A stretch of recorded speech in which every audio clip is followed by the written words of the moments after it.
Ciao a tutti ragazzi e benvenuti alla seconda puntata del Rig Rundown. In questo capitolo parlerò di Treble Booster. Ho deciso di estrapolare questo effetto dal capitolo pedaliera perché a mio avviso insieme alla Red Special e all'amplificatore Vox AC30 fa parte delle tre componenti basilari che formano il sound di Brian May. Parlerò di questo semplice ma straordinario effetto che negli anni 60 rivoluzionò la musica rock, l'approccio alla chitarra elettrica, l'amplificazione. Vedremo che utilizzo ne fa Brian May, che beneficio ha sugli amplificatori AC30 e cercherò di indirizzarvi nell'acquisto o nella scelta di un buon Treble Booster tra i tanti che ci sono attualmente in commercio. Quindi buona visione! Il Treble Booster è un effetto che nasce negli anni 60 e veniva definito dai chitarristi dell'epoca come l'arma segreta. Questo perché era un dispositivo piuttosto innovativo che risolveva molti problemi che i chitarristi di quel tempo avevano con gli amplificatori valvolari. Brian venne indirizzato all'utilizzo di questo effetto, come anche dall'amplificatore AC30, da un chitarrista famoso, Rory Gallagher. Brian andò a vedere un live di questo chitarrista e subito dopo l'esibizione si avvicinò a lui per chiedergli quale fosse il suo segreto, come faceva ad ottenere quel sound. Rory la fece breve, disse a Brian: compra un amplificatore AC30 e abbinalo a un Treble Booster. Brian fece lo stesso. Comprò il suo primo AC30 usato e l'unico Treble Booster disponibile all'epoca, il Dallas Rangemaster, un Treble Booster dotato di transistor al germanio, piuttosto acido, grezzo come suono, e caratteristico infatti anche dei primi album dei Queen. Da quel momento Brian non abbandonò mai più l'abbinata vincente, Red Special, Treble Booster, Vox AC30. Durante la carriera coi Queen ovviamente ne utilizzò diversi, di diverse fattezze, diversi componenti, con un sound sicuramente differente. Ma andiamo a sentire qual è l'effettivo utilizzo e la funzione del Treble Booster. Dunque andiamo per gradi, ascoltiamo inizialmente il suono della Red Special direttamente nel Vox AC30, senza il Treble Booster, quindi andiamo diretti nel canale normal al massimo della potenza.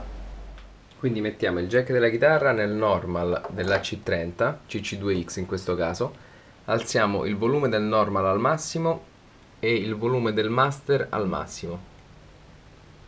Ma sentiamo il suono adesso, iniziamo col volume della Red Special basso.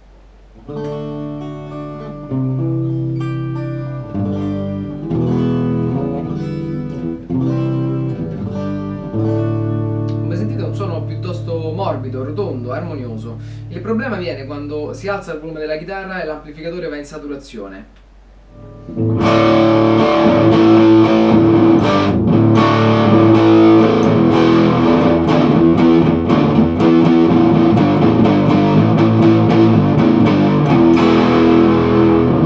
Avete sentito un suono sporco, fangoso, confuso, non si sentono più le singole corde della chitarra ed è lo stesso problema che avevano i chitarristi negli anni 60 quando non era di uso comune microfonare gli amplificatori e mandarli sull'impianto, erano costretti ad alzare al massimo gli amplificatori come gli AC30 che andando in saturazione donavano al pubblico questo suono estremamente sporco e capite bene che la chitarra non usciva dal mix e quindi il pubblico non sentiva in maniera definita cosa stava facendo in quel momento sia la chitarra solista che quella ritmica. In questo caso ci aiuta il Treble Booster, andiamo a sentire cosa fa. Partiamo sempre col volume basso della Red Special.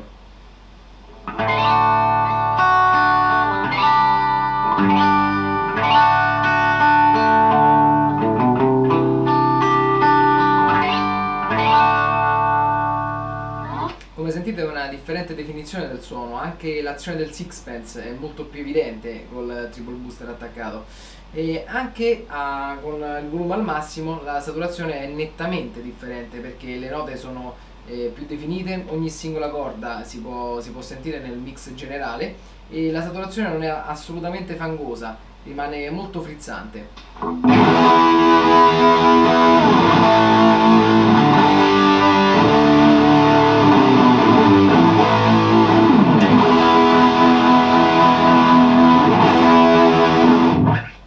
Ovviamente anche il sustain ha un netto miglioramento e questa è una cosa fondamentale per la tecnica di Brian May.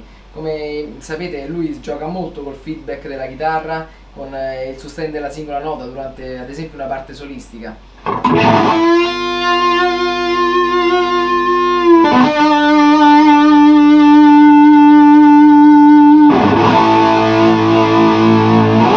Veniamo ora alla scelta del Treble Booster. Ce ne sono diversi in commercio, quello che posso consigliarvi io da chitarrista è di acquistarne uno buono, di buona qualità.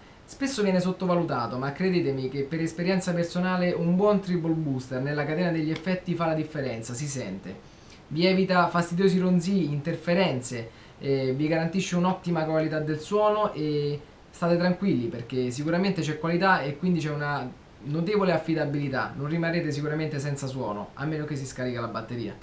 Come dicevo in precedenza ci sono diversi triple booster in commercio, a parità di buoni marchi.